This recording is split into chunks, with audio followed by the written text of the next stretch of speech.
Good evening, folks. Red County, Blue Nation, little town of Westcliffe, great state of Colorado, county of Custer in the great state of Colorado, a beautiful, beautiful nation on this great big planet we live on, the United States of Americans.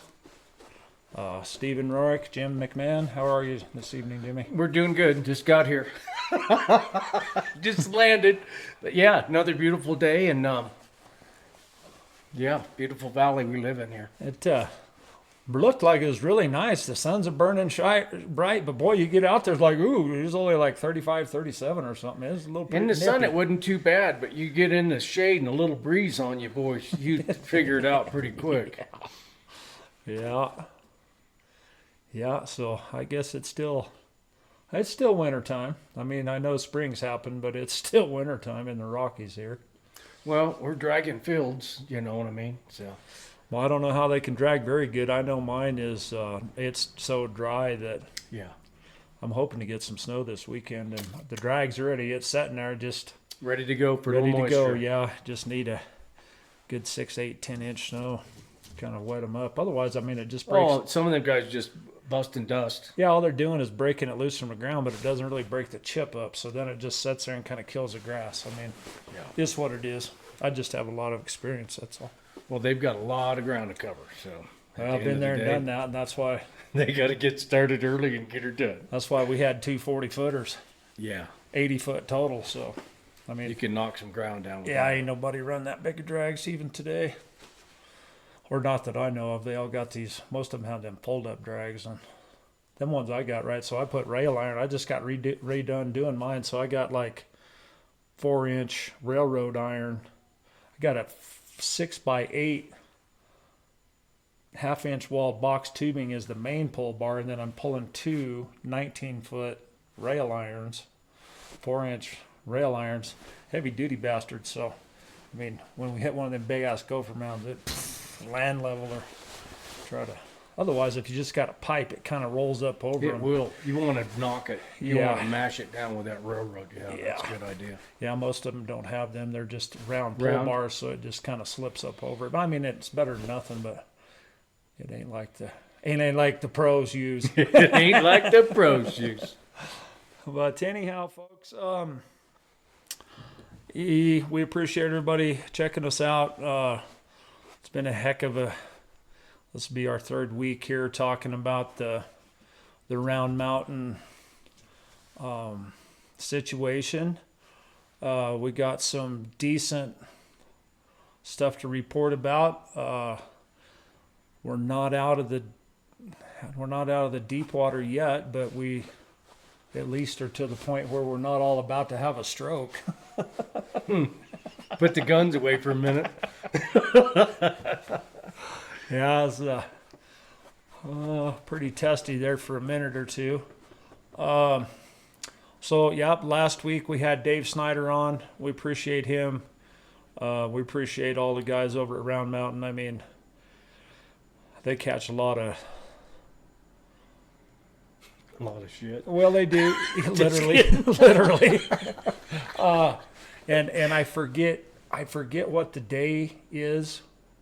But Charles Bogle, I talked to him at Lang Hall there the other night. I mean, he was more than adamant. Anybody that ever wants to come to the Round Mountain meetings, I can't remember if it's Thursday or Friday nights. I'm sure that the best way, I kind of guess I should have been a little more prepared on that, but you can Google. I'm sure you can Google when the Round Mountain meetings would be, and they'd be more than happy to have you go over there and kind of participate and ask questions and all of that. So we wanted to make sure that, that everybody knew that they're not trying to hide anything or the best of their ability at this point. I mean, we'll get into that a little bit deeper here in a minute or two, but I just wanted to let everybody know that the chairman of the Round Mountain board sure offered his invitation to come over and set in on the meetings, and they would sure take care of any questions that anybody had. So with that being said, We appreciate Dave for coming in here. I kind of talked to a few of the guys after at the meeting Thursday, the Denali presentation, and was talking with a few of the Round Mountain guys, and they had expressed their concern over the tongue lashing that they received 2 weeks ago. Jimmy and I give it to them with both barrels and just kept hammering them and hammering them and hammering them. And I mean, they were definitely concerned about coming in here, and, they figured, they knew we wouldn't try to, beat them up or anything like that, but physically, right? But, and that wasn't our intention. Our intention, we got a little wrapped up. We get irritated. For sure, I get irritated. Jimmy's permanently irritated over, the lack of fiduciary responsibility. I mean, that's what it's all about, folks, is taking care of the resources we have. And so, even though we kind of gave him a hell of a tongue lashing on that first week that we talked about the forever chemicals and stuff, Dave came up in here and, I thought we had a really good interview. I learned a lot of stuff that I didn't understand about the procedure, what treated sewage, the A and the B. There's a lot of different stages of it. Yeah, there's a lot to that. I mean, it's a lot more than just flushing your toilet and forgetting about it. So we appreciate Dave for that. Like I said, I kind of had to laugh a little bit when I was talking with Mr. Bogle, because he's like, "Oh man, we was all sweating bullets about 2 hours before that interview. We was all talking. We're like, man, hope he makes it out alive." Yeah. Well, at least he's got enough. I've known Dave for 20 years. Yeah, I appreciate Dave for having enough wherewithal to. Yeah, he knows us. Kind of get around the tongue lashing that we gave him the week before, and. We had a really good interview. I encourage everyone that if you haven't checked that interview out, please do. It's a little longer than we normally go, but very, very informative. I mean, there's just a lot of information about the new treatment plant, the old treatment plant, the history of what we've been trying to do for the last 10 years to get kind of in compliance with the Colorado Department of Health, how they change their regulations, what Grape Creek's doing, all of these things, the infiltrator field.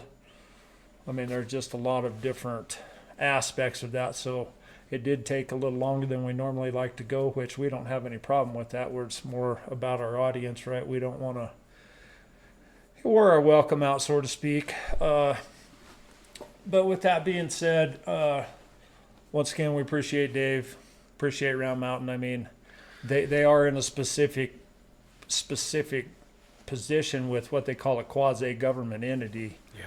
Where, I mean, a lot of sewage treatment plants or water providers are actually the municipality, right? So they have county money, they got county employees, they have all that stuff to kind of fall back on. Here, Round Mountain's its own standalone entity, and sometimes maybe they feel, and I kind of think they maybe have a right to feel that way. They feel like maybe the towns of Westcliffe and Silvercliff are just a customer, right? Rather than all kind of working together. And I mean, I understand the situation. It is what they is. They're their own entity, and that they're in business for themselves, but it's also, I mean, it's a public service. So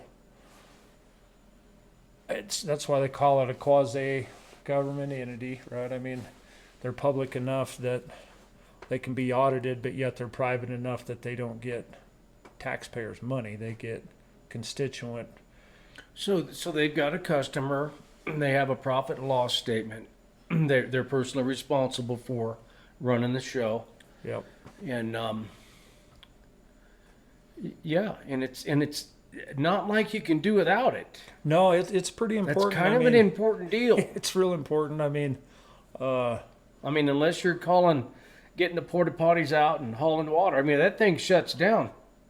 Well, yeah, and I mean, boy, that's going to be I can't remember how many gallons that he said. I thought 180-some thousand gallon a day, but maybe that's not right. That seems more like, seems too much. Maybe that is about right though, because if there's. It's a bunch. It's yeah. I can't remember the exact numbers, but I mean, there are a lot of water flowing out of the well. What's 240 gallon a minute, wasn't it, or 270? I think he said 240. I'm usually a little better with numbers than that, but I kind of forget just exactly what.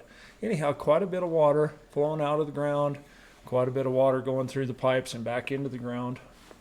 Picking up all the stuff that's in your house and in your body, and then down to the trout pond it goes. So there's a lot going on there, man. Could you imagine a big city? This is a little bitty. What is there, Yeah. 17? Something like that. 1,700 house, or yeah. They have 740 some taps. Is what the presentation at Lang Hall said. Around 747.50. In all together. Yeah, so they only have about 750 water taps. So you do have a few apartment buildings. You know what I mean? And then you've got the school. I imagine they're going to include that in there. And then you've got the county building is all on that, right? Yeah, and I mean it's all just kind of variable. So like this building here actually has 2 water taps and 2 sewer taps in one building. So I actually account for 2. Right. And then, like where we get water from them out here behind the football field, that would be a water tap, but not a sewer tap. So I think they had about 20 or 30 less sewer taps than they do water taps. And that makes sense. So anyhow, about 750 around in that neighborhood is about how many taps that they're servicing. And so, I mean, it's a pretty good amount for just, I forget, what did Dave say? There was 2 or 3 guys that take care of all that, and they got to get the backhoe out and dig the stuff up and keep everybody from. Oh no, they did a lot of upgrades too. And I went and helped sweat some copper underneath there. Did you? Yeah. So they've got their hands full because this is an old neighborhood. Well, and that's part of the reason why the towns back, if I remember right, if it was in the 50s or 60s when the state finally said, you guys kind of got to follow some sort of rules. Yeah, that bamboo line ain't working so good. Carry just an old 55-gallon barrel for the septic tank. Yeah. The towns didn't want to have nothing to do with it, and that's how Round Mountain was kind of formed, and that's created that quasi-entity that is different than most municipal water. So with all that being said, they definitely have a particular task to service this town and all that kind of stuff. So that is what it is. We do have some good news. So Thursday, I guess we'll get into what happened with. I'll kind of go in chronological order here. So we had Wednesday night, we had Dave on. Thursday night was the presentation, or I'll kind of give you an agenda here. So Wednesday night, we had Dave on. I'm going to tell you about Thursday night at Lang Hall, and then I'll tell you about the updates right now, as of today, from 2 of the 3 commissioners and from Dave. I've talked to all 3 of them guys today. Good job. So we got a little update, and we'll kind of keep you filled in. So after the interview with Dave, I did come up with one question that my dad actually asked me, and I forgot to ask. And so my dad wanted to know who was actually in charge, right? And so Dave, right, he is controlled, not necessarily, I wouldn't say controlled, but the board actually has the say of what Dave does. So Dave's not a sole person that's acting on behalf of Round Mountain, right? It's the governing board that kind of determines what he's going to do, and then he has his own little steps in there where he can kind of tell the board, hey, look, we got to do this or that. But ultimately, they write his check. So the board, it is board run. It's not it's not run by Dave himself. So just wanted to get that square. But so we all ended up over at Lang Hall. 5 o'clock Thursday afternoon, and Denali Water Solutions showed up to make a presentation. And these guys are well polished. I mean, they're used to doing what they do. I've said this before and I'll say it again, right? This whole biosludge, forever chemical thing is basically in its infancy. Hardly anybody really knows about it in the mainstream world, right? They just think, well, we're spreading biosolids and it's fertilizer and we've been doing it and that's just the way of it, which is the case. But there's a lot of stuff going on there that the EPA has known about and kind of tried to hide. And I mean, if you want to talk about some of maybe the reasoning behind it, I didn't do the research, but a pretty good friend of ours, she was doing some research at Lang Hall, and she traced it back a few different shells to basically back to BlackRock, which is the largest investment company on the planet. Got about $7 trillion in asset management. I mean, if I remember right, last time I looked, I think the United States makes about 4.5-5 trillion GDP per year. So I mean, they're basically the largest asset manager on the planet. I do know that one of the big ones in Oklahoma, it was bought and sold a couple times, ultimately ends up with it bought by Goldman Sachs. So, I mean, you can understand, folks, this is super big business, right? We're talking about our little of 750 taps. I mean, you talk about Dallas, Fort Worth, or LA, or New York, or Miami, or Atlanta, or Denver, Aurora. All, yeah, I mean, Pueblo. Even Pueblo. I mean, we're like a little drop. Yeah, imagine these cities that's got 10 million people in them, man. I mean, that's something, you know, and it's one thing. We're up here. I can't get any higher for my water.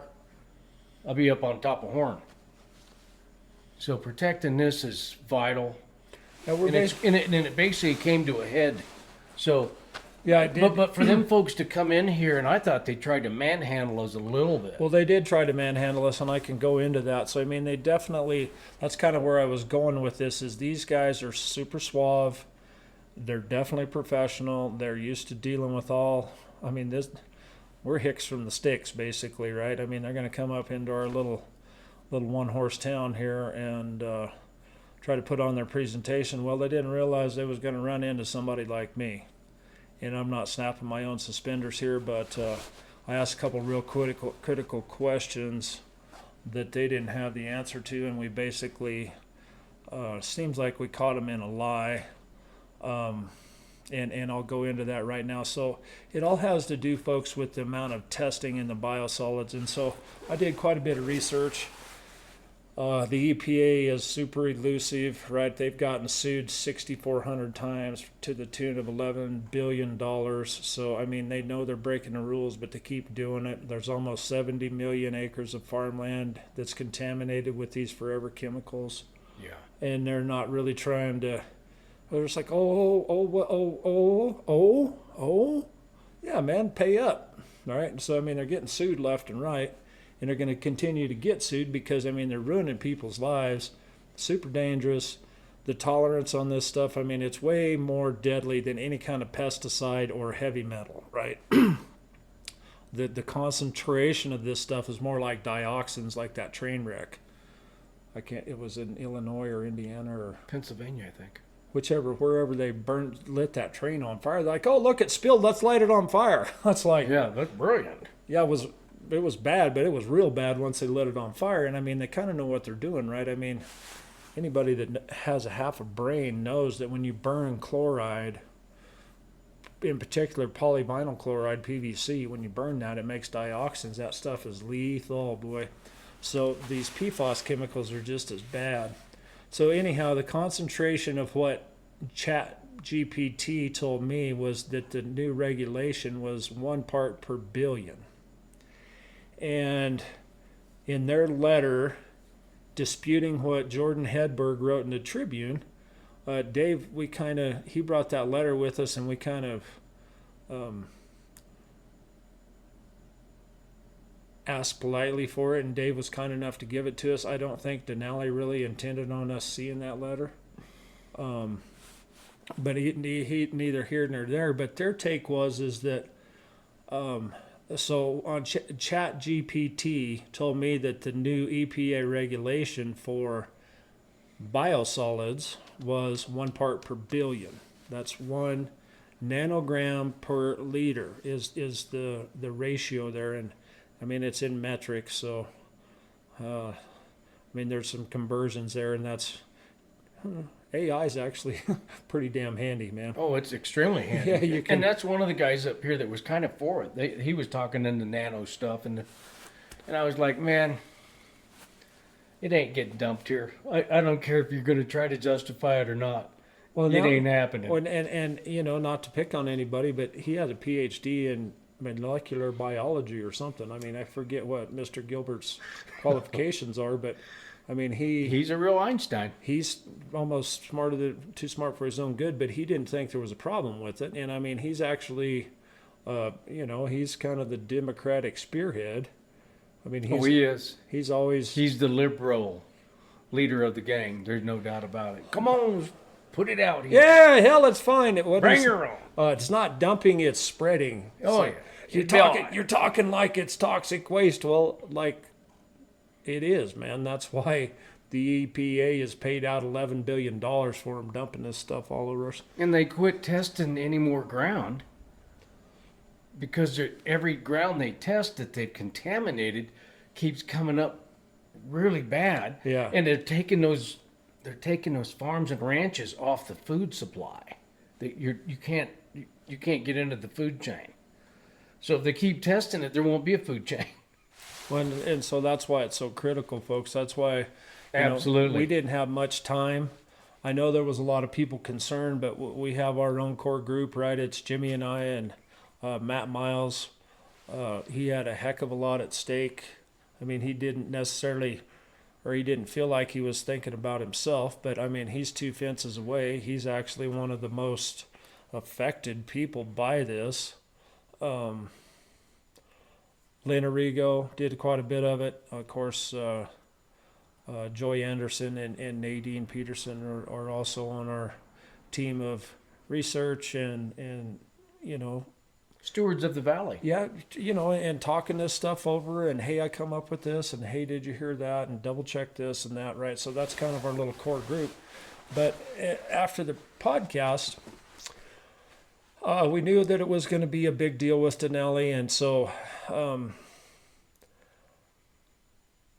I can understand in one context, right? So the commissioners thought that it was important to have comment cards, right? So they just had half sheets of paper for you to write your comments on, and then, I mean, it was actually fairly orderly, and I get that, right? I mean, it's better than people just raising their hand and people shouting. Oh, no, and it keeps it orderly, and I like that, because up here we get a little passionate sometimes. We get sometimes start yelling out, and even though they say they can't, but it's like, I got a big mouth, man, and I don't think anybody's, I mean, I'm not trying to challenge anybody, but most people they ain't strong enough to put a big roll of duct tape around my mouth. So. No, they're going to have to. Just saying, most people shouldn't try that, right? Anyhow, so I get up there. I mean, there's a lot of good questions, a lot of, in my mind, simple questions that don't really address the problem. And the problem is the PFAS chemicals, right? So I get up there and I ask them, okay, well, boys, there's no nitrogen in this. And they say, yeah, we see there's no nitrogen, so it's not really fertilizer. That's the in the PK. Yeah, NPK, right? So there's no nitrogen in it. There's only 0.35% per dry ton, which I think most of them biosolids are at least 5%. So, I mean, you're talking about, 5 times 2 more, 10, 15 times lower than what most biosolids are. And the reason is because the treatment plant eats the nitrogen out of that. That's what treated sewage means, is that the bugs have eaten the fecal matter and kind of neutralized it, and then it's ready to go to the leach lines. So with all that being said, I jumped up there, and one of my questions, because I had 4 or 5 questions, and at first I wasn't sure how that was going to go, so I handed one question in, and then I'm like, oh, I better just get all my questions, and so I handed it in to the gentleman that was picking them up, and so I get up there and I ask them about that, and they say, yeah, there ain't hardly any. Okay. So I go sit back down, and then comes around again, and I'm like, so the and I keep saying this, folks, and we're going to be more diligent with it all the time. We got a lot going on. I keep telling you can go to the website and look at this stuff, and then after the night gets over, then a bunch of stuff pops up, and I forget to send it to Mike to put on the website. But one of the things that I wanted that I thought that was pretty important is So at the end of the day, it really doesn't even qualify for fertilizer. No, it don't. And so it's NSA Public Fact Sheet 105, right? So it's the EPA's sludge options, open dumps, or landfill disposals. Okay, EPA's sewage sludge use and disposal regulations are unique. It gives municipalities the option of either violating the federal prohibition against open dumping of solid waste with no federal liability. That's crazy right there. It's crazy right there. So, I mean, you have that option, like... Go ahead and break the law. Hey, go ahead and break the law. Be all right. Just go ahead and break the law. Or...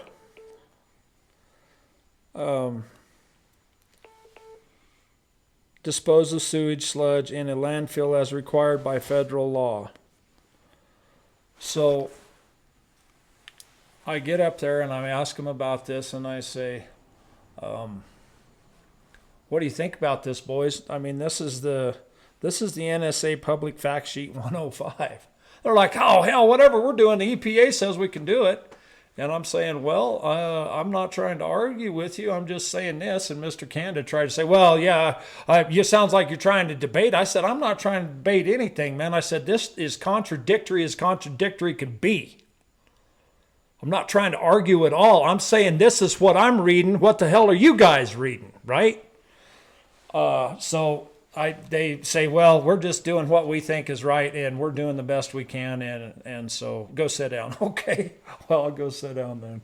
So they squashed that. They squashed that pretty good. We're doing whatever we're doing. We're legal, right? We're legal. Okay, right. So I mean, remember, folks, this is one of the most wealthiest group of individuals on the planet, right? So they're used to just buffaloing whoever they want to buffalo. And they were doing a pretty good job. And I'm like, okay. So then Len Arrigo, he had a pretty good set of questions. And they were talking about one of the main things that we'd found out, right? So on Wednesday night, we were like, well, where's the test? And Dave said, well, I didn't bring the test. And it's like you're going to dump the sludge out there, but you don't know what the concentration is. And we actually had the test in our back pocket waiting for him to say, well, we know it's good. So he said that live, right? And we know that it's not, or according to the test we had, which is way over the concentration. So when I look on Chat GPT about the new EPA regulations on the concentration of forever chemicals in these biosolids, says 1 part per billion. Okay, Denali tries to say, oh, our stuff's pretty clean, it's only 3 parts. Most of Colorado is 25 parts, but the legal limit is 50. Well, the test we got says 61. So what I read says 1. Denali tries to say it was 3. The legal limit that they say that we can dump is 50, and the test that we have says 61. So we call them on it, right? We call them on it. And so Lynn had handed out 50 sheets to all these people coming in. Well, he hands one right to Sam, the main sales guy for Denali. So they knew we had both barrels aimed right at them. And so they first thing they tell us is, no, your test is wrong. They took it wrong, right? It's supposed to be a complete solid test, and you took water and this and that. So your test ain't no good. That's not what it is. And so I went and sat down again, and then they got to talking some more, and then I got to thinking, well, I need to get up there again. So I go up there again, and I'm saying, okay, boys, you say that the biosolid test from your letter to Dave, which we have an official copy of that. I don't have it right in front of me, but I pretty well got it memorized. I know that they said it was 3 parts per billion. They say our sludge is 3 parts per billion, not 61. And they say we did our test wrong. So they say, okay, the biosolid is 3 parts per billion. And I think to myself, this is pretty strange. I said, let me get up there again and ask them about what the water is, right? So if the biosolid is 3 parts, like, is that other part, that 61, was that the water? So I get up there again and I say, so if it's 3 parts in the biosolid, is it like 57 or 58 parts in the water? Like, no, that ain't it at all. You're still mistaken, cowboy. Go sit down. You don't know what you're talking about. Okay. And I'm like, this ain't making sense, right? And so quite a few people go up there and they're asking all kinds of different things. A lot of good questions, some pretty simple questions. I mean, all relevant, all pertinent, all good questions, right? All different varieties of, just different mirage of questions. And I'm thinking to myself, this doesn't add up. So I get up there again and I say, well, when did you do the test? Where's you guys' test? When did you do the test? Well, we did our test in December. And somewhere in there, I can't remember exactly how it went down, but I asked him, I says,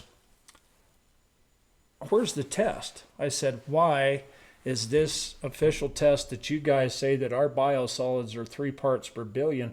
Why is this test not in front of this panel? Why is this test not in front of the planning and zoning and the county commissioners? And why is it not at this meeting right here? And I look at Dave, and he's agreeing with me, right? Like, Denali, you're supposed to be these bigwigs, and you're supposed to be the authority here.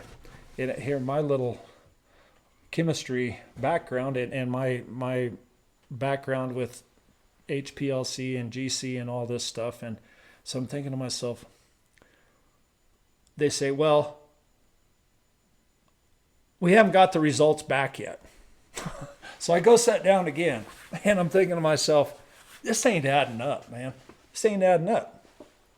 So I get back up there again, and I say, that's when I asked them, I said, when did you take the test?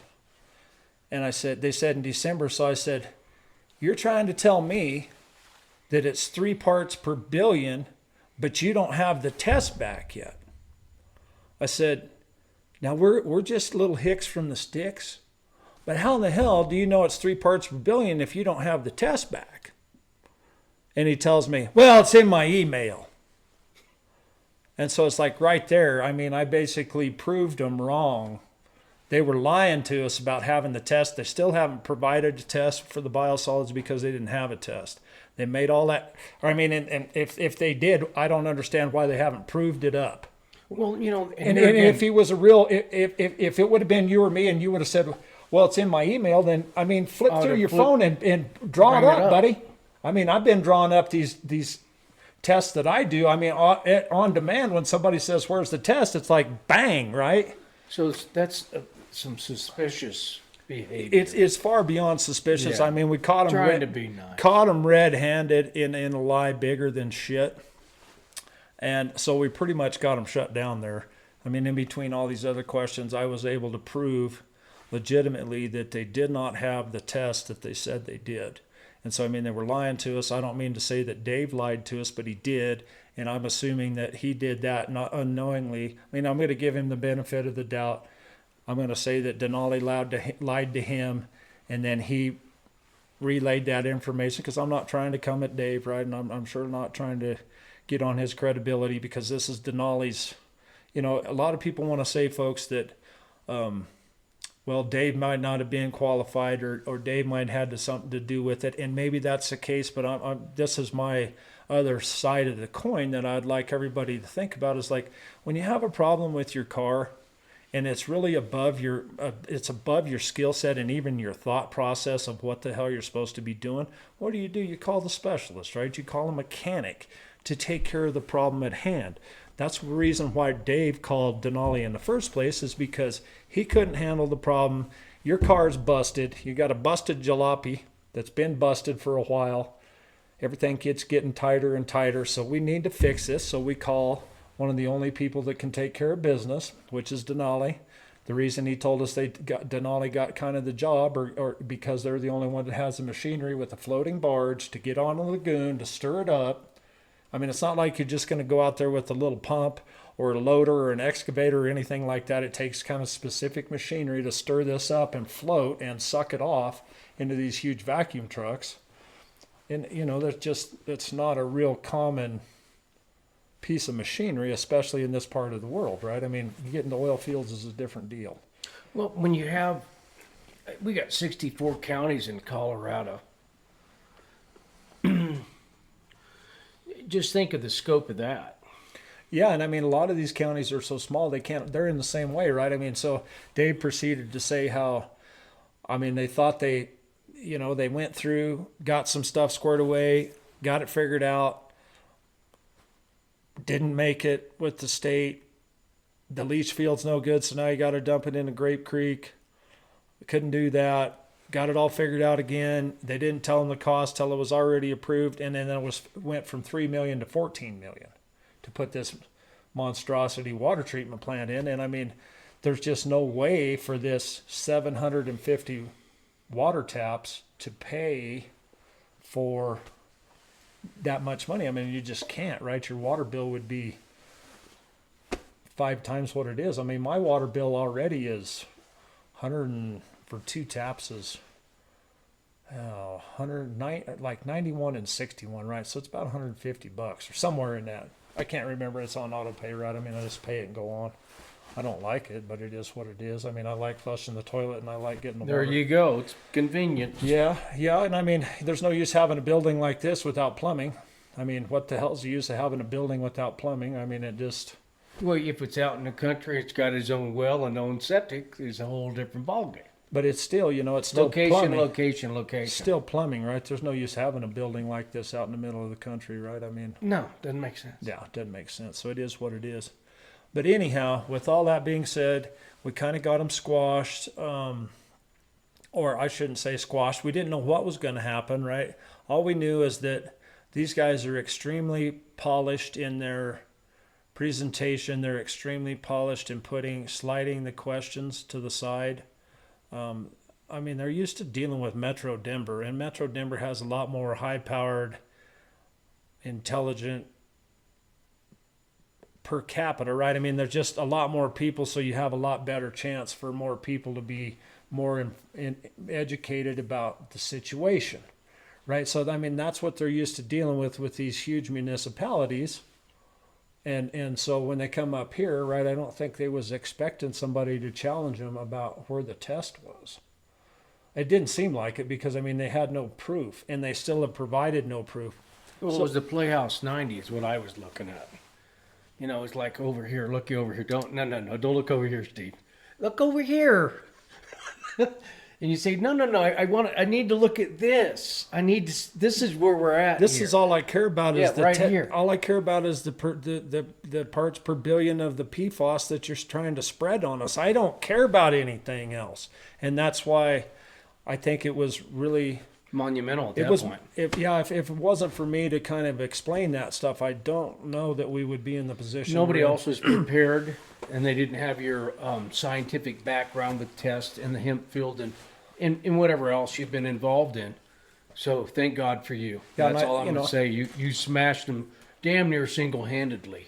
Put them down single-handedly. Pretty much. I mean, at the Yeah. end of the day, without that part, I mean, and like I said, I'm not trying to snap my suspender here, but I mean, if I wouldn't have called him on that test, I don't think we'd be in the position we're in. And so with that being said, I know that we got someone that maybe is trying to call in. We'll get to them in just a minute, but I wanted to read a couple. I do have two unofficial and one official statement. Okay, so I can say that I talked to Lucas and I talked to Paul Vogelsong. The two commissioners, two county commissioners. Two county commissioners. I mean, we're going to get into Canada here about how we thought he had something to do with it in the first part, and I'm going to let you explain because you talked to him about that.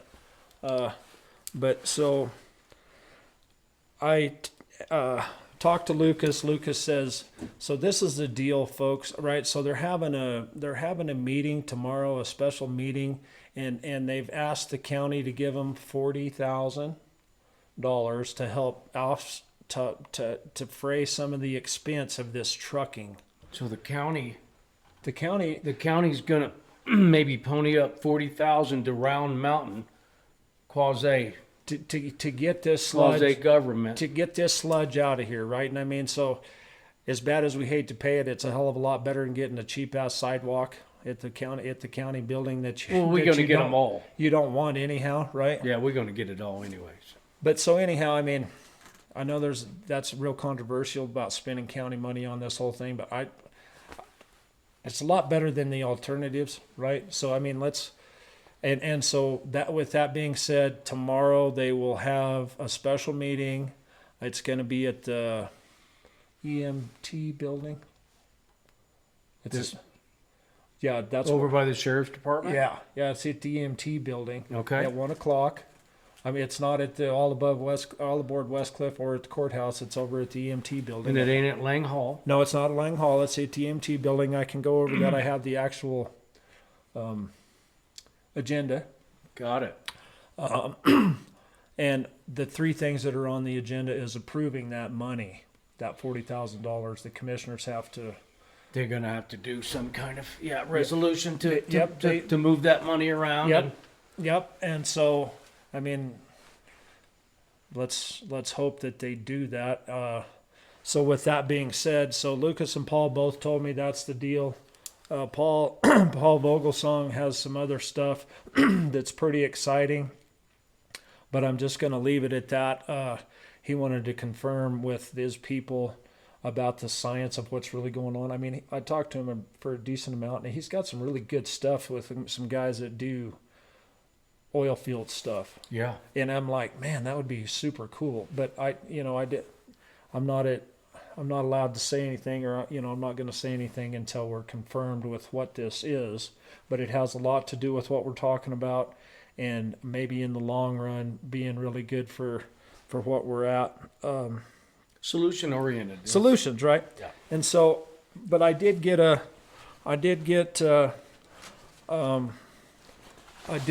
response. I didn't talk to Dave personally, but he sent me a pretty good long statement. So he has two official statements concerning the updates. Okay, number one, after receiving feedback from the residents in the valley, Round Mountain has decided to aggressively explore alternative options for a suitable sludge disposal site. Unfortunately, the county landfill option has been taken off the table as their landfill permitting excludes the application of biosolids, either in liquid or cake form. The changing of the state permit is a lengthy process which would bring us out of time for the optimal time of the pilot plant construction. So we know, folks, that the state has given him 6 months to get this pilot plant up and running. So he just doesn't have much time to try to get rid of this. I don't know how long the permitting would take to go to the dump. Right. So here again, when you're at 8,000 feet in the Rockies, you got about 6-7 months to get stuff done before things start freezing back. Yeah, totally. So the change of the state permit is a lengthy process that would bring us out of the optimal time for the pilot plant construction.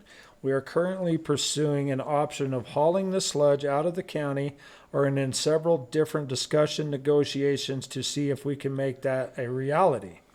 We should know by late Wednesday or Thursday if this is an economically feasible option. Today's update concerning a new Denali contract. The amended quotes details from Denali are still being negotiated into a contract amendment with them. I can report that Round Mountain has requested $40,000 from the Custer County Commissioners to help defray the additional trucking costs needed to export the sludge to an approved land application site located in another county. Round Mountain and its constituents will bear the remaining costs of the additional shipping costs.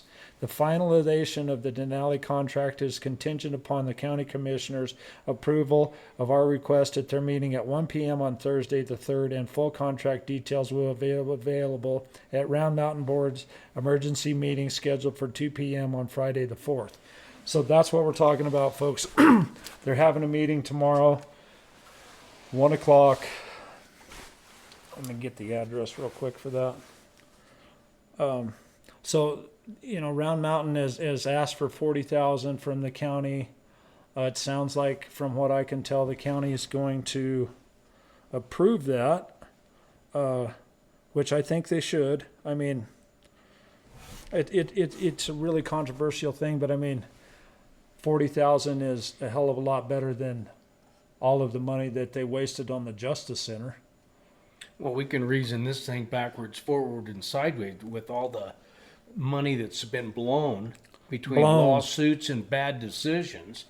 But here again, I think, the solution's going to come out. The hand is dealt. We the people stood up and said, hey, we don't want it out there, so you need to do something. You got to do something. So if we had to pony up and our taxes keep going up because of stupid commissioners and people that don't know how to run their business, I guess that's just the time we're in. We may as well just take our licking. Well, and I mean, $40,000 is a lot cheaper than the initial, what we thought it was going to cost, $1.2 million or whatever. And here again, where did that number even come from? Well, and I think that was a push. That was a Playhouse 90 again from polished diamond cowboys. Yeah, come up here blowing smoke up our ass. I mean, Bill Canda. I mean, I don't even want to talk about that. We're going to, though, because this is a big part of it, right? Well, so let me get this out of the way. Okay, so Custer County Board of County Commissioners special meeting, tentative agenda. This, folks, is for Thursday, April 3rd, 2025, 1 p.m. The meeting location is Search and Rescue Building, 710 Rosita Avenue, Westcliffe. So that's the EMT building, Search and Rescue Building, kind of right behind the clinic in the sheriff's office there. 1 o'clock. New business, consideration of donating Round Mountain Water and Sanitation District to help offset waste disposal cost. LATCF funds for donation amount to Round Mountain Water and Sanitation District. And then, of course, they'll take a resolution to give that money to them. And that's all that's on the agenda for that special meeting tomorrow. It's that's all that's on the agenda. There's no other kind of commissioner business or county business. That's just has to do with Denali. And then Round Mountain will have their special meeting on Friday. And I think they meet downstairs at the Round Mountain office at the gallery. They're going outside on 96 North at the horse, wherever that horse statue is. Where the Round Mountain office, evidently downstairs, I think that's where Charles Bogle told me where they have the meeting. So that'll be on Friday at 2. Yeah, so if you're heading out, if you're going to go to the fairgrounds or you're heading to Salida, you start down 69 North. Yeah, it's before you get to the fairgrounds. I mean, it's that there's art galleries in there and whatnot. It's the only building there. Yep. Yeah. So that's where Round Mountain's office is.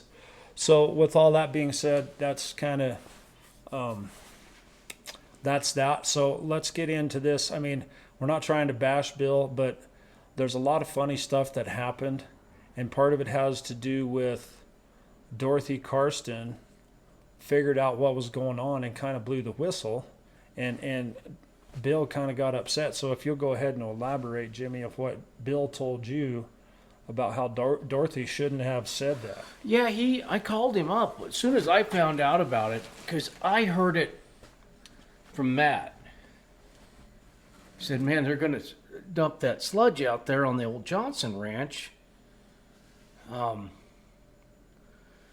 because Keith Hood had found out about it, and he's head of the planning and zoning. Dorothy's the head, but And Keith is right. Keith is the guy that runs the behind the scene board. She's the head inspector and the gal in charge. So that's kind of how the cat got out of the bag. It wasn't like 2 months ago, Round Mountain came to the commissioners, and I don't know. Here again, it was super hush-hush. it was hushy-hushy, and Dorothy, God bless you, you get a gold star for the day, sweetheart. You've done a couple really good things in this county since you've been here. And thank you, for one. But where I wanted to go with Mr. Kanda, and Bill, it grieves me. You were irritated that she'd let the cat out the bag. And I'm not going to get into he said, she said stuff here too much right yet. But you know what you said, you know what you told me. So I'm going to leave it there. There's going to be a time in front of his face in front of minutes. And that's part of what we're doing here is, it's priming. This is part of the minutes, right? This is part of what's going on because we want everybody to know that they're probably going to try to look like they're the heroes tomorrow, and that Bill tried to cover this up, folks. I am gonna say one thing. Now, thank God you were at that meeting when Denali came here, and they tried to kind of just schmooze things over. You did good. But from what I understand, Bill Candid called for that meeting After the fact, after to tell everybody how great and wonderful what was going on around Mountain and Dave. They all had it all figured out. They had a place to go with it, and he was all for it. Man, this is the thing to do. It's fertilizer. It's everything great. Jimmy, just listen to Dave and go to that meeting, and you'll be fully persuaded that this is the road to go down. That was like 20 million acres contaminated, tested under the EPA. A lot of it, some of that research says 70 million. So. Well, no. All I'm saying is, I'm not going to blow this out of proportion. God only knows how much has been. Of farm ground, and the thing is, folks, is it's happening every day. Here's the problem. They're going to take this sludge to Yoder, Colorado, is Denali's dump site, and dump it out there. So I just did simple cowboy math. I was like, let me see here. Let me just figure this out real quick. Soon as Matt told me what was going on, I was like, I've known about Forever Chemicals for years. That's why I moved up here. I don't want to be in all that. I want to kind of live a clean, wholesome, try to get out of it, maximize my. Yeah, it's everywhere, but it's like, doesn't mean you got to start shoveling. Don't mean you got to wallow in it. Yeah. Yeah, that's what I told Bill. I said, you're going to drink a picture of this. The three commissioners. Well, so anyways, at the end of the day, where it all was going was, Bill was pretty much all for this whole thing. And to be irritated that Dorothy had let this out, and he said some other things that were pretty damn personal. And all of that. And that's you guys' business. But I will say this, is that he made a comment to the paper, and I was looking for it, but we were under it. I couldn't exactly. I know that I read it in either the article before that one, or in Jordan's. There's in three articles. In one of these, one of these articles, Bill Candace specifically states that Grape Creek is already polluted with PFAS chemicals. And I'm like, how the hell you know that, Bill? You don't know what you're talking about. Your pelican mouth is overriding your hummingbird ass, cowboy. You don't know shit about what you're talking about. There is no test anywhere. You don't even have a test from Denali that says what the biosolids test is, let alone Grape Creek. So I'm pretty bent out of shape that you're running your trap mouth about Grape Creek and saying, oh, it's fine, Grape Creek's already full of it. Well, maybe it is, right? But it ain't nearly as bad as it would be if you dumped all that sludge on it. Well, here again, what degree of crazy are we going to get involved in here? Headwaters of the United States. This county's known worldwide for its hay, because it's a unique environment. It's such a beautiful place, and to even have that rumor that we're even going to do it could destroy the reputation of the hay and the clean meat that we produce here. It's a high elevation sweet grass. You can't produce grass-fed meat anywhere. This is unique valley. Yeah, and not to mention, folks, like Grape Creek is the headwater. It's not the headwater of the Arkansas, but it's one of the main tributaries that contributes to the Arkansas. So Grape Creek and all these surrounding creeks, Macy Creek is the one where they were talking about putting the sludge around that flows right into Grape Creek, right? So all these tributaries are at the headwater of the Arkansas River. Do you know how many municipalities get their drinking water from the Arkansas River? I mean, the Front Range has been buying water out of Pueblo Reservoir for a long time. I think it's a 60-inch pipeline that comes out of Pueblo Reservoir, piping this water to the Front Range for all these people to drink. And you're talking about dumping a bunch of PFAS chemicals at the headwaters of it? Parts per trillion is how deadly it is. Who couldn't do the math? And I'm going to get back to doing the simple math.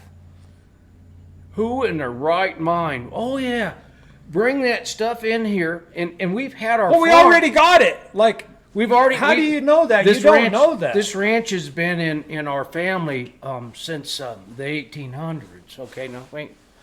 They got people coming from the city, door knocking on the farmer's door. You have a civil responsibility to help us out with this, and it's fertilizer. Well, then the guy goes, well, bring it on, man.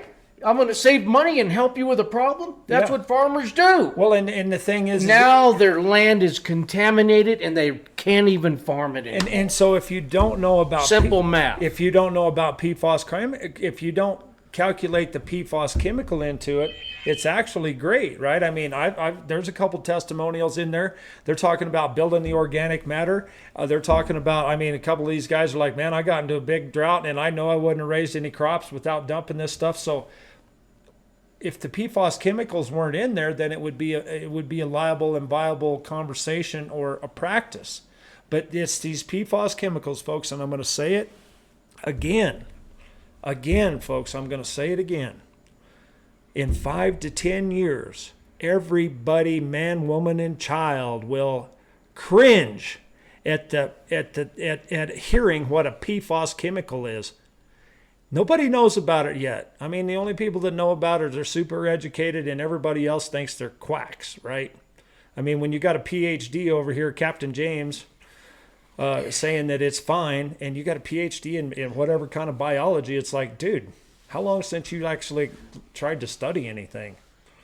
I mean, he's a virologist, isn't he? I don't know what he is. Anyways, he's got a PhD in science of some sort. He's a real Einstein, is all I know.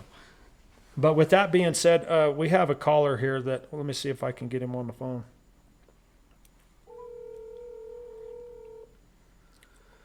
Anyways, thanks for everybody that went to the meeting and stood up and wrote letters and talked to your commissioners. It's the voice of the people, not the podcast is the voice of the people here. We've got to help. Got to keep our county and our country going in the right direction. Steve? Matt Miles, you're live on Red County Blue Nation, sir. No, you're not. Yes, you are.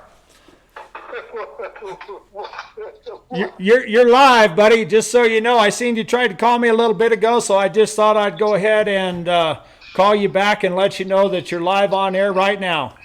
I don't know what to say about that. I mean, that's all good. I just was checking to see what's going on. I just got home like 5 minutes ago from the office. Could you be so kind, Matt, as to kind of give us your take on and what's went down with this whole situation? Could you give us a 50,000-foot view of your interpretation and your opinion of what's went on this far?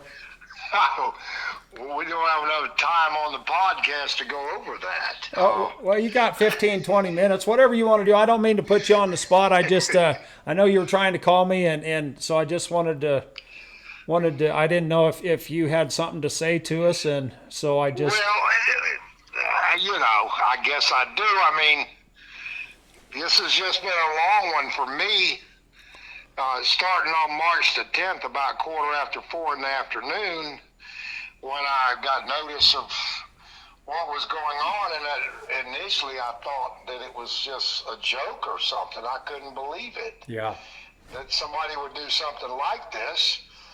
But at that point in time, I had no idea about this PFAS stuff and all this stuff. I'd never heard of that I can recollect in my life. I had no idea what it was. And I had never known that there were millions of acres of farmland contaminated by this process that is ongoing in my life. And why I never heard of it, I'll never know, but I never heard of it. And then I guess it had to been, and that was, I don't know what day the 10th was, but it was shortly after that, a day or two, that I had talked to you and Jimmy about it, and y'all were just, you were crazed. You were crazed, and I thought that something was wrong with you because you were screaming and stuff, and I had no idea what in the world you were talking about. And it was interesting because then I started researching it, and the more I started researching it, then the more I became concerned. And there was a point, I remember it well, that I realized this is a complete disaster, and it cannot be allowed to happen. It cannot be allowed to happen. And in the meantime, Lenarigo was working on it, and he had written that article that he wrote, and or that letter, I don't remember where it went. And his letter, it just didn't seem like it was that big of a problem. But it was a problem, but he just didn't understand the situation like he is. And so he worked, and he started looking at it. And there came a time, and we were talking, and he suddenly said, "We can't allow this. It can't be allowed to happen. It has to be stopped." And the same thing happened with Jordan Hedgeberg. I was talking to him about it, and he wasn't all that concerned about it. And I remember it like it happened 5 minutes ago. I said, "Jordan, this thing's right by the town wells. It can't be put in the creek. This concentration of these toxins from 35 years of everything dumped down the toilets at the town, that was not organic. It was inorganic, and the bacteria couldn't do anything with. Nothing could do anything with." And he suddenly said, "It has to be stopped. We can't allow it. It's got to be stopped." And the interesting thing, you and Jimmy were just, you were off the rails. Yeah, we gave him a hell of a tongue lashing that first week. and we were furious what you had done, because at that point we did not realize. Yeah, you guys were all mad at me and Jimmy because you thought we were hitting them too hard with the whip. Five alarm fire, man. It was a five-alarm fire. We thought you were coming unglued. So, we were. You were coming unglued. And so the thing just continued to escalate in my mind as I, got the stuff put together. And you're yelling and beating on me, and I'm going, "Well, wait a minute, I don't understand this." And so then we got to the realization of what was going on, and then there was no way that we ever thought Snyder was going to. I never did that he was going to come over there to the podcast, because of the way you've been railing the Wednesday before. And so I just said he was never coming over there. But in any event, we said, "Look, you got to just try to get information out of the guy and not run him off." And so you said, "Yeah, that's what I'm going to do," and all. And it was just, it would take all night to talk about it, but it just about was brutal on us, on me, and everybody worked as hard as we could. Yeah. As hard as we could, we worked. I was up until 3 to 4 in the morning almost every night from March the 10th. Yeah. That's what happened, and it was just awful. Well, yeah, go ahead and tell them, Matt, all the letters you wrote to the Army Corps of Engineers. And I realized that I said, look, Joseph Croft is the key to the thing in pretty short order, that we had to get him to tell the people, Denali and Round Mountain, that he was not going to sign the permission, give him written permission to do the dumping, the sewage dumping there right at Macy Creek. And so our community, listen, you've got to stop him. You cannot, this can't be allowed in this county. And I prepared that huge report to the Army Corps and to the state with the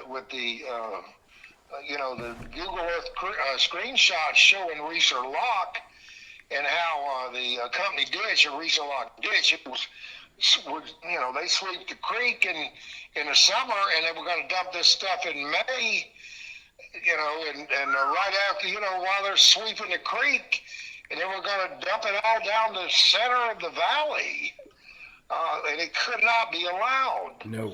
And so I prepared that big deal to the Corps, Army Corps, and I told Croft's neighbor, listen, I don't want to send this whole thing to the Army Corps. Here it is, and you make sure he understands that I've got to get confirmation in short order. Like I think I said 48 hours or something, I don't remember what. And if I don't get confirmation on this whole deal that he's shut this down, then I'm going to have to press send, and it's going to cause trouble if I do that, I think. Well, yeah, and because it was like 100 pages too, wasn't it? 350, and so Folks. I waited until 5 o'clock on Friday, and the phone did not ring. So at 5:15, I just pressed send and sent it, and it just it started from there, and we just had to do what we had to do to stop this madness, and so finally, we were just fortunate that you and Jimmy were familiar with the chemicals. If you can recall, I was trying to read that lab report. I got my brothers, one of them involved, radiologists and stuff. He said, man, you can't read that. You don't know what they're doing. They obfuscate that stuff. But you could read the thing, fortunately, and knew what it meant. And I didn't know what it meant. And I did not have any idea that Snyder had brought that letter that Luke Bond had written to him, getting him ready to, tell us a bunch of baloney, in my opinion. Well, yeah, because they were all bullet points against Jordan's article from the Tribune. They were combat the best they could. Jordan was trying to write stuff about it in the Tribune, and they were calling him a liar in that letter, basically. Yeah, and basically. So they called him a liar in the letter, and then of course you were just kind of laying low, and Lenny was on the phone, and we just couldn't believe that you didn't go after Snyder, and Lenny was just livid, and so was I, and then of course we were screaming and stuff, and Lenny and I, what is wrong with y'all? You're not doing anything. That's what you call a hole card, boys. Well, I'm telling Yeah. you. And so I don't text, and I had Lenny text y'all, I think, that said, I got to ask this guy some questions. So I asked him some questions, and then we were done, and then we were raging at you and Jimmy, Lenny and I were, and you kept saying, well, we got him. And it was just, I was telling them, asking, well, what are you talking about? And then you said, well, look at the letter. I had no idea what it meant. And finally I realized what you had done, and what you were doing, you and Jimmy, because I'm 1,500 miles away.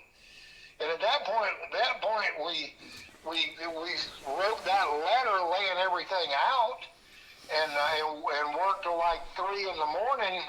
My time, getting everything put together so that we would be ready, for Thursday. And you had to talk to some witnesses and get the people ready, and it was just, talk to the commissioners, and it was just the darndest thing I ever got involved in. In a long time. I've been involved in some knockdown dragouts, but never anything under those circumstances where I knew nothing about it, where there were smidgens of stuff that people knew, like you knew the chemistry and Jimmy was aware of the stuff, Lenny was not, and we had to get all that coordinated and get it all ready for Thursday night. And there was a whole bunch of people working on the thing. Well, Matt, Adrian, your wife, got involved in doing some of it as well. I mean, that's how. She was doing the research. Yeah. I don't know. I must have got 808 emails. The stuff was pouring in like a blizzard. That was the 5-alarm fire. This was a big deal, folks. It was a big deal, and it was just, the stuff was pouring in, and I'm trying to assimilate it because I did not have any prior knowledge of it. And I had called a buddy of mine down here, and he said, "They're doing what?" And I said, "Yeah." He said, "Oh, you have to stop it." And I said, "Well, I know it's bad." He said, "What's happening here now, before somebody buys pasture, they have it tested to see if the stuff's been dumped on it." I knew none of that. I'd never heard of that in my life. Yeah, crazy. I don't know why I'd never heard of it. But boy, I got an education in about 2.5 weeks. That's all I know. and Keith, Keith called me and said, "Man, you got to help, Matt. You got to get on this. You can't believe this." And of course, Keith was working on it, and Robert Miller and Dave McKett and Twyla and Joy was working on it, and the whole valley was working on it. Yeah. At once, trying to get the thing straight. I mean, even Deb Adams came in a little bit and helped. But it was just a mess. But we got her done finally, and thankfully, because it would have destroyed that place to have dumped that 240 tanker loads of 35 years of concentrated gunk out there right by Grape and Macy Creek. That was, looking back on it, the idiocy of this whole thing is mind-boggling. It is. That we had to spend 3 weeks doing something about it. The idiocy of it was just, it was unparalleled to me. I've seen some stupid stuff in my 40 years of being a trial attorney, but never anything like this, ever. This should have been a non-starter. I mean, this thing shouldn't even. Well, and that's what I've been saying, and I'm going to say it again, folks. That people just don't understand the magnitude of what's going on with this. It's still in its very infantile stage. In 5 to 10 years, nobody will be able to blink an eye without knowing what a forever chemical is. Man, it's just unbelievable. So, I don't know. What the heck to say about it, other than that was a close call, and the whole thing was not made public. I have no idea when this thing happened, how it happened. All I know was Keith Hood got the report, the permit request is what it was, from Dorothy Karsten, and he couldn't believe it. And she just happened to be on a conference call, is what I understand, when she got it. She found that it was mentioned, and she couldn't believe it. She found out about it and immediately talked to Keith and said, "Look, we can't have this," which was good. The whole thing was good, but we shouldn't have had to have done it. We should have focused on something productive. We should not have had to do this. Well, and the good thing about it is hopefully this is laying some of the groundwork and the foundation for future endeavors of people all through this great country, man, because it's a huge problem. The APA is not doing their job. The state's not doing their job. I mean, they're just turning a blind eye to it, and that's what I mean, folks. Give it 5-10 years. Everybody will understand what forever chemicals are because, I mean, they're that toxic and they're that dangerous. I believe that they are, and you'll never convince me otherwise based on what I've seen now. Yeah, it's lethal. When you're talking about 4 parts per trillion is the EPA now guideline for drinking water. We're talking, we said that before, folks, that's 4 seconds in 31,800 years. Yeah, it's just, they're dangerous. Just the makeup of the chemical is just dangerous. It's, I mean, it's almost radioactivity dangerous. Yeah. And it doesn't take but a tiny bit of it. And, you know, you hear stuff and you think it's hype, but I don't think this is hype. I think this is the real deal. And it just, how Round Mountain could have done what they did, it should have been studied. And they should have had people involved. Well, and in that, I totally agree with that, Matt, too. But that's what I'm saying. This is such an infantile thing that, I mean, Round Mountain just called the mechanic to try to get the sludge out, right? Nobody knows about this stuff. And when you call the specialist, and the specialist is like, oh, it's fine. You know, let's just cut your leg off at your throat. You'll be fine. No, it was don't forget, the thing is at the EPA now, and because of all the shutdown brouhaha going on, I don't know how long it's going to be hung up at the Federal Register before it becomes the force of law. Yeah, I mean, that's one of the bad things going on, taking a pole axe to the government. There needs to be a scalpel to some of these agencies, a little bit more of a scalpel, and it'll get itself worked out. We shut this down, that's all I know, and we were fortunate. Everybody worked on it like they did. Fortunate you knew about it, Steve and Jimmy, and we were fortunate. That's all I know. We were just very fortunate that we got it shut down.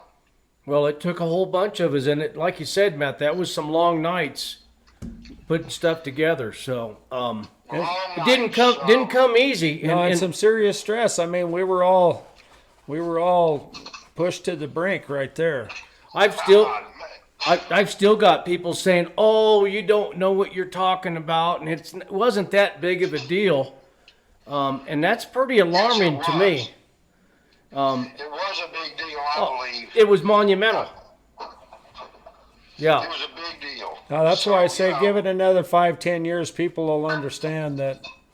I mean, this stuff is. Well, and I do believe that it's going to happen probably sooner than that, just because all those lawsuits are getting riper. Well, I'm just saying, every common man that tries to deny it, they will understand that. Look, they were wrong. Yeah. But I think a lot of it's taking stage on a lot of social media. Hopefully, they're about to get it under, because, I mean, 10 more years of this, we ain't going to have a whole, I forget what it is, 450, I forget how much they dump, 450,000 metric tons or something. I mean, you're talking about half of the biosolids in America are being spread. Yeah, I mean, it's a no-brainer. It's a non-starter. It should have been shut down, never allowed. This whole thing, it almost seems, I don't even want to go there, but the food system definitely could be severely contaminated because plants pull this up, and then it gets into the food system.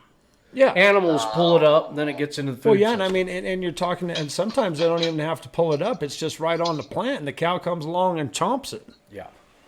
So it's an airborne thing as well, yeah.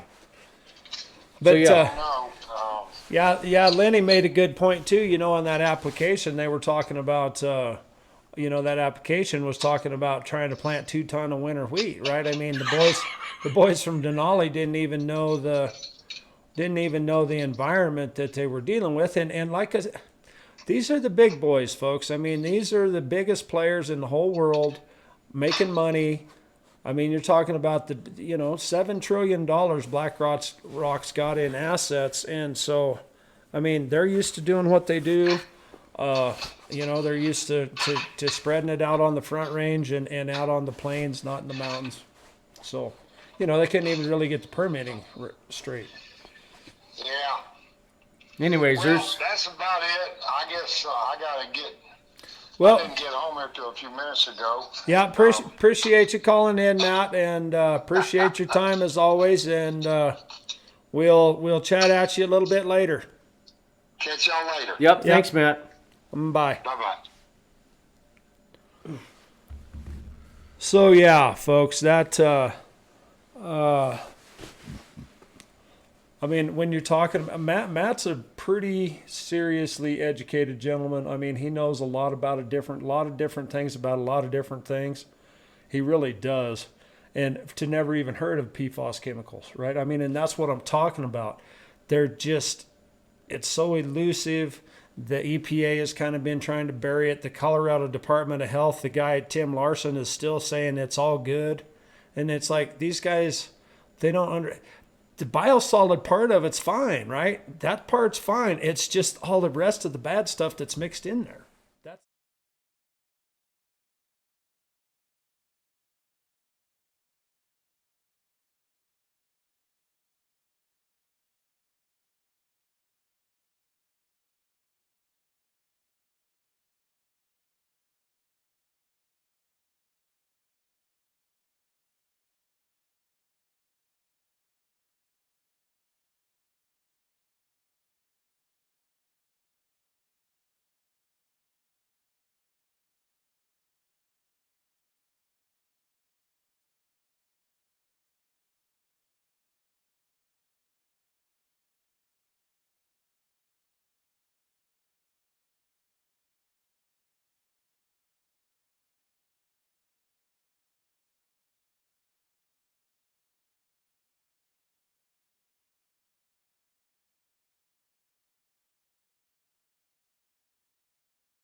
Cutting edge stuff that and that's what it's going to take. It's going to take revolutionary science. But I mean, this stuff is so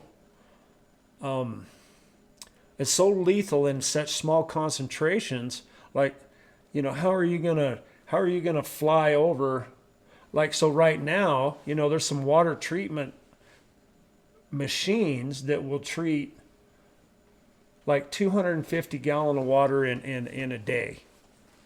So they figured out how to break down them chemicals to, I mean, they can't break it down so there's none, right? Because they don't even have the test. That's a whole nother thing. I mean, we're in uncharted waters here, folks. The testing machinery to even really test this stuff accurately, all you got to do is just have somebody sort of do the test wrong, and you're way off. So I mean, to try to say, well, we got it all, it is far-fetched at this point. Yeah, I mean, that would really be the testing is pushing not even the envelope. Yeah, the testing is not even advanced enough to even try to get to that level. But at least if we can get it down to where the EPA is talking about 4 parts per trillion. I mean, that's such a small ass amount anyhow. I mean, it is so small that it's and just to take a redactment, I was gonna have a thing today, but I forgot about it till just now. But I actually made a mistake. This getting old stuff is not something I'm used to, but I must have looked on my phone wrong, because the first night we were looking and I was saying it was 38,000, almost 39,000 years, but it's not. It's 31,800 years. So I was going to be like, first person that can call in the next 3 minutes, right? I'm going to give this silver dollar to, right? $50 silver dollar or whatever. But we kind of forgot about that, so I just wanted to clarify that I did misspeak. A trillion seconds is only 31,800 years. So, I mean, 4 seconds out of almost longer than mankind has, for sure more than mankind has written records, right? Oh, yeah. So, I mean, to try to go back to your question there of what do we do? I mean, it's going to take a real revolutionary technology. I mean, Dave is hopeful that his machines will do this. I mean, I don't know. I think that's going to be a real good question for the pilot program because, I mean, here's the thing, folks. I mean, we're getting far enough along here that I'm going to bring this up, and I'm not. It's such a big problem, and I don't want to try to spoil our win here, but if for some reason that machine can't get the PFAS broke down to the tolerance that we need to break it down, their only option is to try to dump this into Grape Creek. And so if we can't get it broke down properly, what are we going to do? So, I mean, we're biting the bullet here. We're going to get the sludge to try to get this proprietary pilot plan in here. Dave and his folks say it will. From what I know about it, I'm skeptical. I mean, when some of the biggest players that I know or that I've researched said they're only getting 250 gallons a day down to the right levels, I'm not calling these guys out on this. I'm just, that's not where I'm going. I'm just saying that if by chance that it doesn't do what they say it'll do, I mean, we might be in for a rude awakening here. I mean, we're going to get rid of this sludge. We're going to put this pilot plant in because that's all we can afford. And the fact of the matter is even if we would have put the $14 million plant in and dumped that into Grape Creek, we would have been dumping all that PFAS chemical right into Grape Creek because all these big wastewater treatment plants, folks, they don't deal with PFAS yet. That's what I'm saying. Nobody, all these big municipalities, all the big cities, they ain't nobody knows anything about this stuff yet. So just hold on to your bootstraps, keep your TV tuned or your radio tuned or whatever it is, and stay tuned to what's going to happen in the next 5 to 10 years. I mean, this is epic for humanity. And you're hearing it right here on Red County Blue Nation. Yeah, so George, in the Santa Cristo, the Sentinel, opposition growing against Round Mountain sludge proposal. They went in and just did a basic interview. They just, hey, tell us what's going on here. Yeah. And they just wrote it down and said, here, that's what's going on, folks. Well, it kind of got geared up a little bit more. So here again. Yeah, they caught a little backlash. Yep, the press, when we're in a republic and everybody's under the law and we're all got a First Amendment, we got to use our voices, folks. When we see something going awry, don't wait, the government will take care of it. No, they ain't. They ain't going to take care of it. So we've got to stand and be vigilant about all this. So that's what this podcast is about, to bring knowledge, awareness, a lot of education. And that's what's going on, man. There's a lot of education going on. Well, and so it's super critical, folks, and that's why, I mean, we appreciate everybody. Last week, we've had our most live viewers ever, 55 live viewers. I would like to think that, that we're gaining credibility in the community. I know that we go off the rails and rail some people sometimes, but we don't do that because, excuse me, we don't do that just because we feel like it, right? We do that because we're irritated because we're not being represented properly. Right? These are our public officials that are hired to do our business. And if they were doing our business properly, we wouldn't even be doing this podcast. That's right. Special shout out to the Sentinel for... Yeah, George, we appreciate you. Hey, Jordan's doing a lot of investigation too. Yeah, so that's the Tribune, right? I mean, that's the Tribune. This thing, folks, is a lot bigger than Republican or Democrat. Or I mean, and that's why we need to put whatever differences we've had for whatever reason. I mean, this is about humanity. Yeah, so it is. So, but yeah, we got to give kudos to the Sentinel for these. I mean, this is how that used to be Bad Tom Flower. This is a little guy. He's trying to poke his head up over after we railed him. This is like Charles Bogle. He's like, oh my God! You're going to walk into a bear trap, Dave. And he did. But I mean, we weren't. It's not personal against Dave, and I really do admire Dave for what he's been. I mean, he's been dealt some really tough cards. Getting the stuff going. Then all of a sudden, Grape Creek's. I forget what they call it, but it's got enough nitrogen in it that it makes the blooms. And I mean, this is some of the stuff that. Oh yeah, that's what I wanted to say too. Paul has some options. Maybe we'll get Paul on the podcast and maybe do a little stuff with him, huh? Well, yeah, when he actually knows this stuff, we'll get him on and talk about it. But we talked about how come we're not testing the creek and finding out where all that's coming in. That's one thing. Yeah, and that was Dave saying that. And that's another thing. Back to what the statement that Bill Cannon made about the PFAS in the creek. They can't even test the creek for nitrates, Bill, let alone trying to say there's PFAS in it, man. So, I mean, in all reality, you should be beat with the wet noodle for that kind of. I mean, that kind of verbiage without any kind of factual. I mean, that's just made up out of thin blue air, folks. Well, I was greatly disappointed in talking to him on the phone, and he was like, "Oh no, Jimmy, you're overreacting. It's not that. It's already polluted down there a little bit more. It's going to be okay." And they're staying. They know what they're doing. And you guys know, if you watch the podcast, I come unglued as soon as Matt told me that Keith Hood had called him. And kudos to you too, Keith and Justin Drew, the people that are all the on planning that. and zoning, and then Robert Miller and Craig. Robert Miller, Cook, and whoever else is on that group of folks. Custer County Conservation District. Yeah, everybody kind of stood up and went to bat for the community.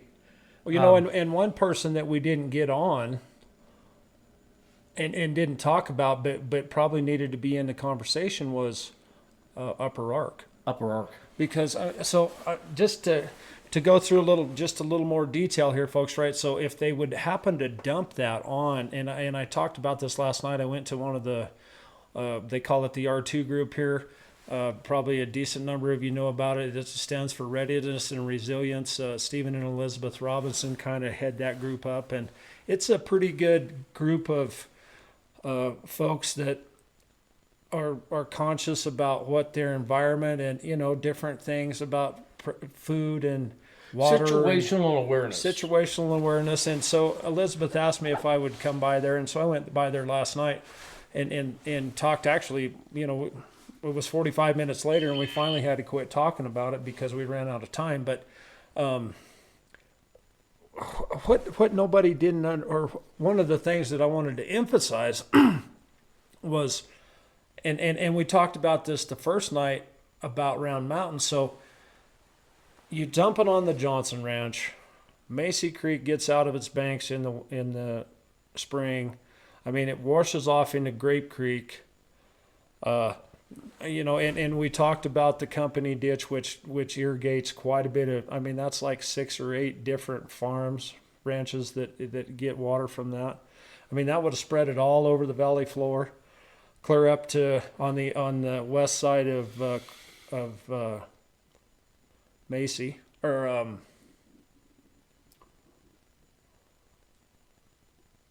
Grape. I don't know why I'm drawing a blank. That's the road that the ranch is on. Oh, Colony? No, 129. Yeah, okay. Hello? I guess it is Macy and Schoolfield. Yeah. Duh. I mean, as you can tell, we're all a little shell-shocked here, folks. But the company ditch goes east of Macy and irrigates a bunch of ground before it comes back around, and then comes clear down on the corner of Hermit and Macy by the Red Barns. It don't go by the Red Barns, but part of that ground back towards Great Creek, all of that. But so where I was going with this was Upper Ark. Upper Ark, according to Dave, and I have every reason to believe that what the information he gave him was correct, that Upper Ark owns a third of the storage for this new reservoir, which is approximately, I'm just going to say it's across from Ace, It's basically across from Ace on the Bluff,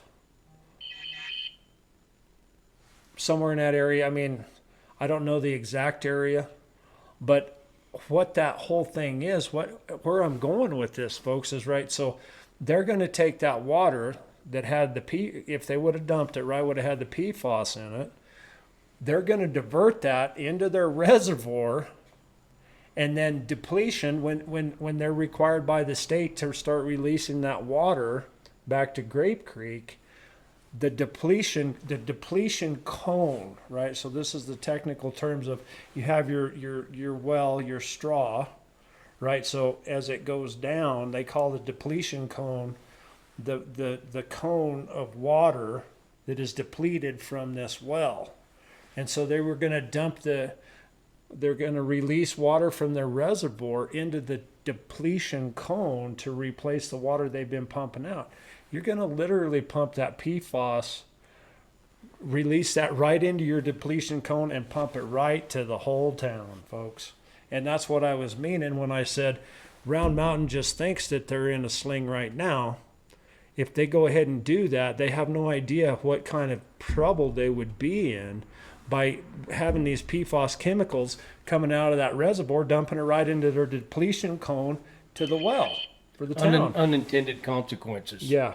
I mean, that's what we got to keep avoiding, is these consequences that come up, whether it's a lawsuit or a bad hire, are just inadequate, not foreseeing and anticipating what needs to happen.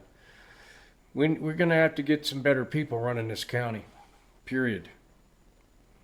So that's the other thing, is education on how to be some part of the governing body up here, and be a servant to the people, not so much to the government. So, yeah, with all that being said, folks, we appreciate you all. I mean, this is so serious that we would appreciate whatever it is that you do with these videos.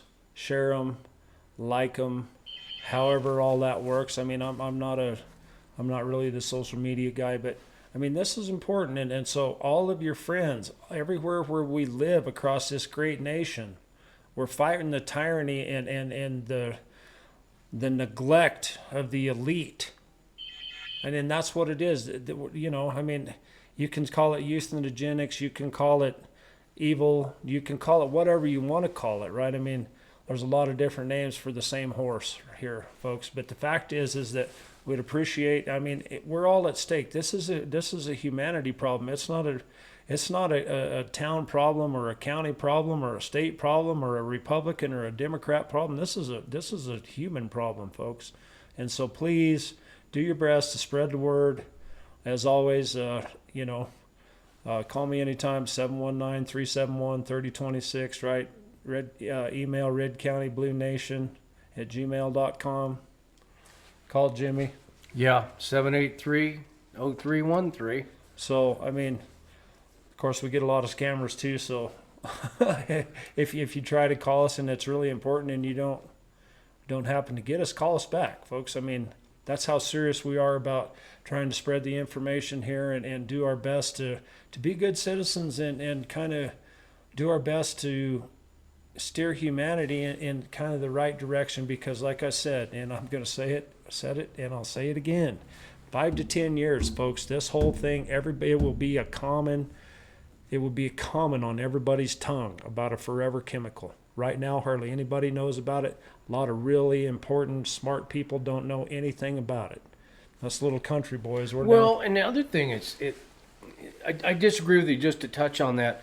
Those folks that their land got condemned on, trust me, they know about it. That burnt hand. They do, but I mean, you're talking about I'm talking about the doctors and the lawyers and all of this stuff. I'm not talking about the people that got harmed. Right. And that's where I think it's going to go mainstream here pretty soon, as they start saying lawsuit, what happened, getting on the news. What did we talk with Dave about? He's like, after we had the interview, he's like, well, one thing I don't understand is if it's so bad, why are they still making it? Well, no, and that's here again. the tail don't need to wag the dog very far here. And that's why I'm saying give it 5-10 years and everybody will know. So right now, I think that the answers are, what are the answers? Get away from the products that you know, and there's a whole list of them. Well, and so I mean, and you can separate yourself from there's so many that, I mean, you're talking about, I've heard 9, 12, and 15,000 different chemicals. I mean, I will say this too. So a lot of that, part of that is Teflon that's on these pans and stuff. So when you buy pans, I mean, of course, cast iron is great. So is stainless steel. I always have a hard time with stainless steel because it sticks like a bastard. But another one that I've been looking at would be this ceramic enamel, right? So a ceramic enamel pan doesn't have any of the forever chemicals in it, right? So that's another safe cooking source. Right. And then there's clothing and shoes. There's automobiles. There's the all seats, kinds upholstery, of these. carpets, your furniture in your house. fast food wrappers. Yeah, I mean, we're surrounded by it, but we could still, if they're going to continue to make it, you don't have to buy it. You don't have to support them. I mean, that's the asinine stuff that goes on. It takes, but you know, and kudos to Dave because he's like, well, throw away your automobile and take all the set on the goddamn concrete in your house. No furniture, no carpets, none of that, right? So, what it's really going to take to get there is that we're going to have to put enough pressure on the people, the leaders of this country, to stop making this, and that's where. Hopefully, MAHA, Make America Healthy Again. I mean, they're the one. We can only do what we can do, and that's try to limit our own individuals. Intake. Individuals need to take personal responsibility for themselves. Once you find out about something, if you continue down that road of destruction, well, that's your deal. Yep, and you know, and it really is. I mean, it's so complicated. It's like, what are you going to throw out all your furniture and all your carpet and sit on the floor? If you really, I mean, that's what it's going to take. So what we need to do is like try to find a happy medium and put the pressure on the authorities. I mean, that one article I read, they said they're going to finally quit making the wrappers in August of 25. Yeah. So don't eat no fast food till September. Right. So here again, this is one of the good things about challenges bring opportunity. We need manufacturing in this country. Why don't we figure this out? We're going to evaluate a situation, create a solution.